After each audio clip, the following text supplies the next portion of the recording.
Good evening student. Start करेंगे हम आज का टॉपिक।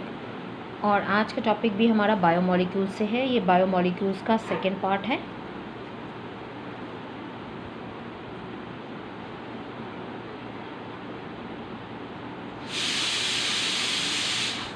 बायोमॉलिक्यूल्स का सेकेंड पार्ट है। इसमें हम करने जा रहे हैं डिस्कस ऐश एनालिसिस।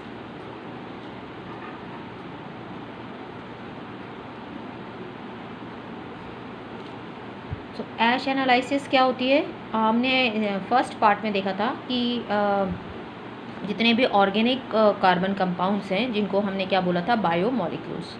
तो ऑर्गेनिक कंपाउंड्स के अलावा इसमें इनऑर्गेनिक एलिमेंट्स एंड कंपाउंड्स भी प्रेजेंट होते हैं। तो वो हम कैसे पता करेंगे? तो वो हम ऐश एनालिसिस से पता करते हैं कि कौन कौन से इनऑर्गेनिक एलिमेंट्स एंड कंपाउंड उसमें लिविंग ऑर्गेनिज्म में प्रेजेंट है। उसको हम बोलते हैं ash analysis. So inorganic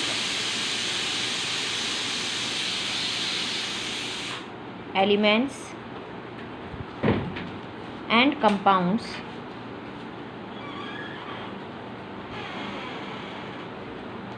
inorganic elements and compounds are also present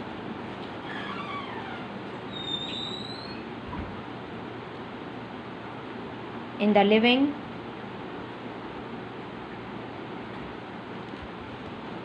organisms.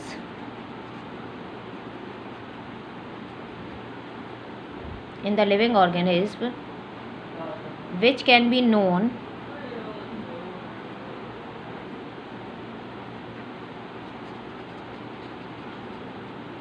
with the help of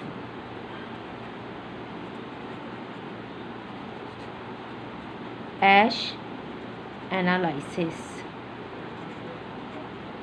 तो ऐश एनालिसिस से हम जो है इनऑर्गेनिक एलिमेंट्स और कंपाउंड्स जो भी प्रेजेंट है उनको हम आइडेंटिफाई करते हैं।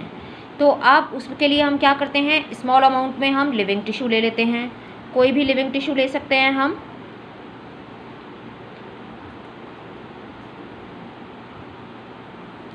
Small amount of living tissue, ठीक है। उसमें हम कोई लीफ भी ले सकते हैं, कोई ऑर्गन भी ले सकते हैं। उसको हमने ले लिया, मान लो हमने लीफ ली। उस लीफ को जब हम वेट करेंगे तो उस लीफ के अंदर वाटर भी है, ये कंपाउंड्स भी प्रेजेंट है, एलिमेंट्स भी प्रेजेंट है। उसको अगर हम वेट करेंगे तो उसके वेट को हम क्या बोलेंगे? पानी भी है उसके पास, तो वो कहलाएगा वेट वेट। यानी हमने लीफ को लिया और लीफ को लेने के बाद उसको अगर हम वेट करेंगे तो वो क्या कहलाएगा? Wait wait. अब उसके बाद उसमें से अगर हम वाटर को एवोपरेट कर दें, -H2O एवोपरेट कर दें वाटर को। अगर हम वाटर को एवोपरेट कर देते हैं तो क्या हो जाएगा? पानी जब लीफ में से निकल गया तो उसका हमको क्या मिल जाएगा? ड्राई वेट, ठीक है। अब उसको हम वापस से पूरा फुल्ली बर्न कर दें, लीफ को फुली बर्न कर देंगे फुली बर्न कर देंगे तो उसमें से जो भी कार्बन कंपाउंड्स हैं, जो भी जब हम उसको फुली बर्न करेंगे तो कार्बन कंपाउंड्स जो है वो ऑक्सीडाइज हो जाएंगे गैसियस फॉर्म में। तो कार्बन कंपाउंड्स जो है वो are oxidised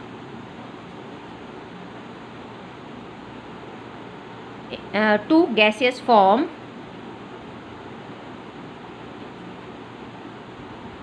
like carbon dioxide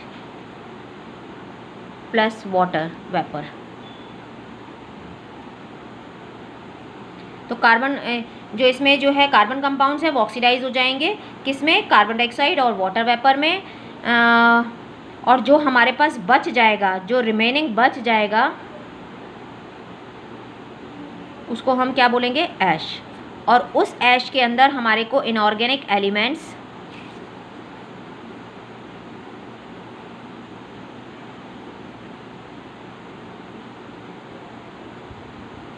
उस ऐश के अंदर हमें इनऑर्गेनिक एलिमेंट्स मिलेंगे, जैसे कैल्शियम है, मैग्नीशियम है, और कंपाउंड्स मिलेंगे जैसे सल्फेट है, फॉस्फेट है, ये सारे हमको उसके अंदर देखने को मिलेंगे। तो यहाँ पर एक क्वेश्चन आता है, टेबल भी दी हुई है और उससे ये क्वेश्चन बनता है कि सबसे ज़्यादा अबंडेंट जो एलिमेंट है वो कौन सा देखने को मिलता है। तो सबसे ज़्यादा जो अबंडेंट एलिमेंट है वो है ऑक्सीजन। तो ये क्वेश्चन आपको ध्यान रखना है, नीट का क्वेश्चन है कि सबसे जो अबंडेंट एलिमेंट है वो कौन सा है। तो अबंडेंट एलिमेंट है ऑक्सीजन। ठीक है, तो ये सबसे ज़्यादा अमाउंट में हमारे अंदर मिलता है ह्यूमन बॉडी के अंदर। ये आपका एनसीईआरटी की टेबल में है, तो ये आपको ध्यान रखना है। ये नीट का क्वेश्चन है कि सबसे ज़्यादा अमाउंट में क्या मिलता है। तो हमें पता चला कि ऐश एनालिसिस कैसे करते हैं कि हमने लीव को लिया या लिवर या कुछ भी ले सकते हैं लिविंग टिश्यू, उसको हमने वे किया तो वो उसका वेट वेट हो गया क्योंकि उसके अंदर वाटर है। उसमें से वाटर को एवोपरेट कर देंगे तो हमें ड्राई वेट मिलेगा। फिर उसके बाद उसको फुली बर्न करेंगे तो कार्बन कंपाउंड ऑक्सीडाइज हो जाएंगे गैसियस फॉर्म में, कार्बन डाइऑक्साइड और वाटर वेपर में। तो जो बचेगा वो होगी ऐश, जिसमें हमारे इनऑर्गेनिक एलिमेंट्स जैसे calcium, magnesium, compound, sulphate, phosphate, ये सब हमको देखने को मिलेंगे। ठीक है, कहाँ पर? एसिड सॉल्युबल फ्रैक्शन में। कहाँ देखने को मिलेंगे हमें ये? एसिड सॉल्युबल फ्रैक्शन में। ठीक है, ये हमको देखने को मिलेंगे एसिड सॉल्युबल फ्रैक्शन के अंदर। तो इसके बाद हमारे को दो चीज़ें और इम्पॉर्टेंट है पढ़नी है, जो प्राइमरी एंड सेकेंडरी मेटाबोलाइट्स। इसमें एक टेबल भी दी है, वो भी मैं आपको लर्न कर। तो सबसे पहले आता है आपका प्राइमरी मेटाबोलाइट्स। तो प्राइमरी मेटाबोलाइट्स क्या हैं? प्राइमरी मेटाबोलाइट्स वो हैं जो लिविंग ऑर्गेनिज्म को अपने प्राइमरी ग्रोथ के लिए बनाता है, उसकी प्राइमरी ग्रोथ के फंक्शन के लिए रिस्पॉन्सिबल होते हैं। ठीक है, सो living organisms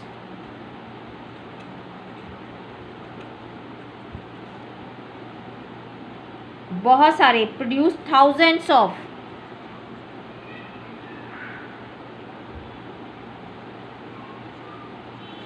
thousands of organic compounds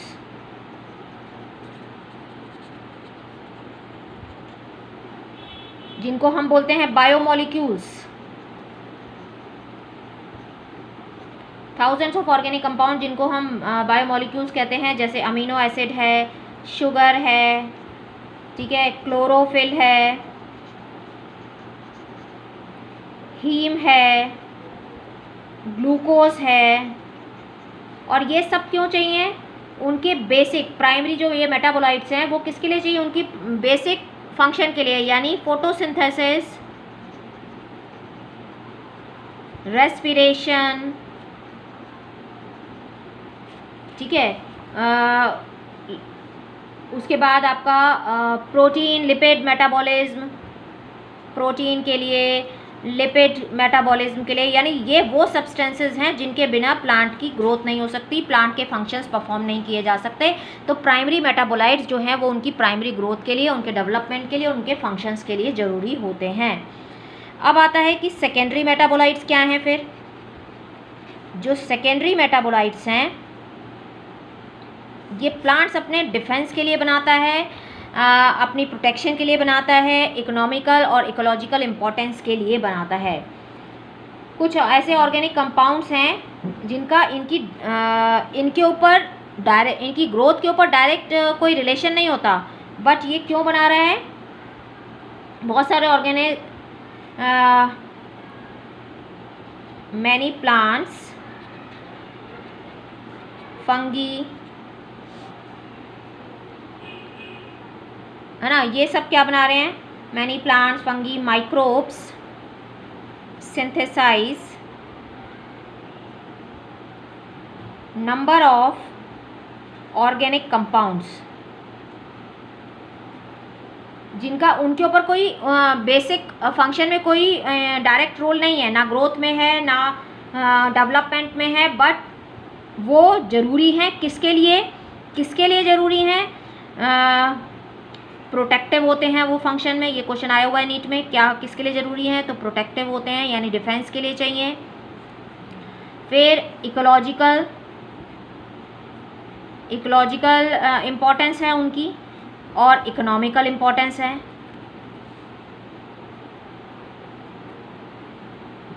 ठीक है, इसलिए ये बनाते हैं, अपने आप को प्रोटेक्ट करने के लिए बनाते हैं। इकोलॉजिकल और इकोनॉमिकल इम्पोर्टेंस हैं, जैसे रबर, ड्रग्स, स्पाइसेस जो हम लोग यूज़ करते हैं सारा कुछ, सैंड्स, पिगमेंट्स,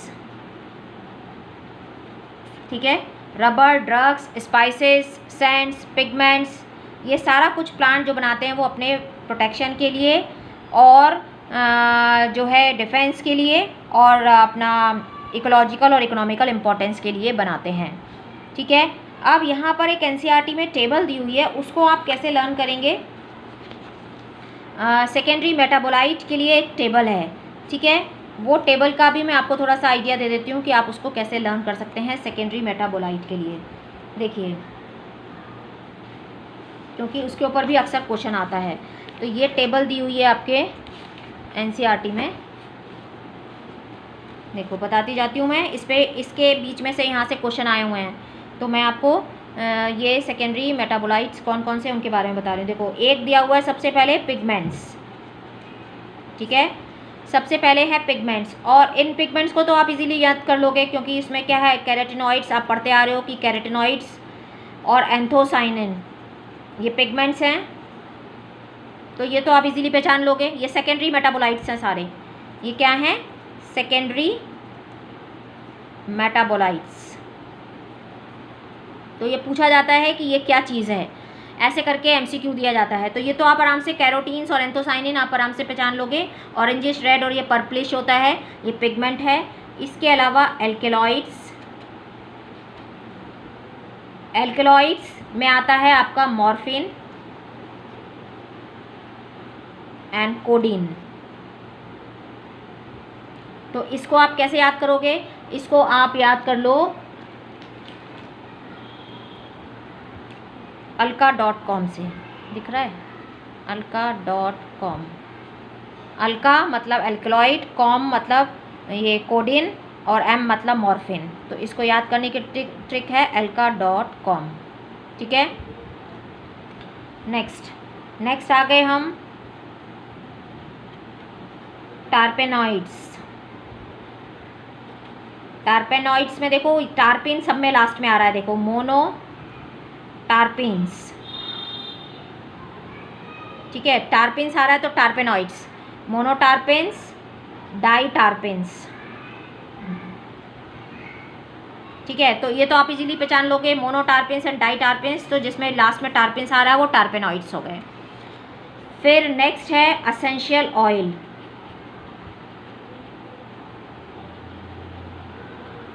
एसेंशियल ऑयल तो लेमन ग्रास ऑयल, ये तो आप याद रख लोगे, लेमन ग्रास ऑयल, ये आजकल बहुत यूज़ हो रहा है लेमन ग्रास ऑयल, इसमें भी याद करने में कोई प्रॉब्लम नहीं है। फिर नेक्स्ट है टॉक्सिन्स।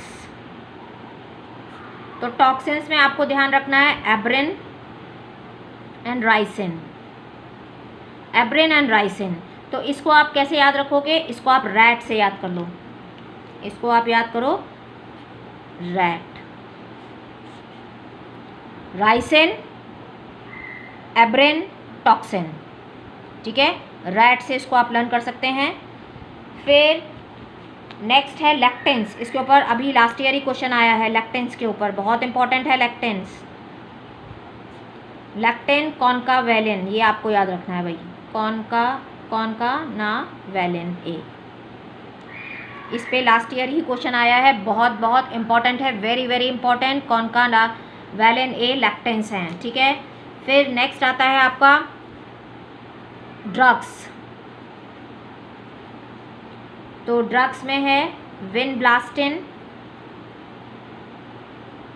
ये केमोथेरेपी में यूज होती है, और करक्यूमिन हल्दी में होता है बेटा, ये तुम लोगों को अभी पता चला होगा, जब अभी कोरोना के टाइम पे बहुत सारा हल्दी का यूज़ हुआ है, तो उसमें करक्यूमिन होता है जो एंटी कैंसरस होता है, तो इसको आप याद कर सकते हो VCD से, विनब्लास्टिन, करक्यूमिन, ड्रग्स, ठीक है, VCD से आप याद कर लो इसको। करक्यूमिन हल्दी से निकलता है और ये विनब्लास्टिन जो है ये केमोथेरेपी में यूज़ होता है। इसके अलावा आते हैं आपके पॉलीमेरिक सब्सटेंसेस,